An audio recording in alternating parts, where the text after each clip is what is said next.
સુરતના પુણા સારોલી રોડ પર કાપડ માર્કેટમાં આગની ઘટના પ્રકાશમાં આવી છે. મહાવીર કાપડ માર્કેટના 6થા માળે આગ લાગી હતી. આ આગ લાગતા કામ કરી રહેલ લોકોમાં દોડધામ મચી જવા પામી હતી.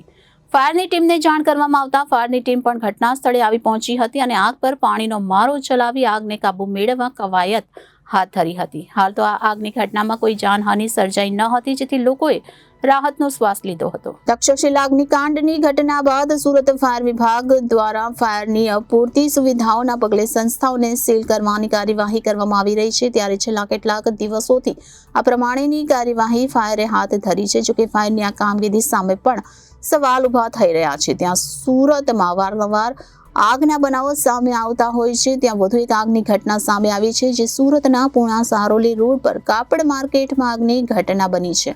મહાવીર કાપડ માર્કેટના 6થા માળે આગ લાગી હતી. આગ લાગતા કામ કરી રહેલ લોકોમાં પણ દોડધામ મચી જવા પામી હતી. આગની ઘટનાની જાણ ફાયરની ટીમને કરતા ફાયરની ટીમ ઘટના સ્થળ પર આવી પહોંચી હતી અને આગ પર પાણીનો મારો ચલાવી આગને કાબૂમાં મેળવવા કવાયત હાથ ધરી હતી. સદનસીબે આગની ઘટનામાં કોઈ જાનહાનિ સર્જાઈ ન હતી, જેથી લોકોએ રાહતનો શ્વાસ લીધો હતો. Reporter Arvind Rathod, Janadesh news, Surat.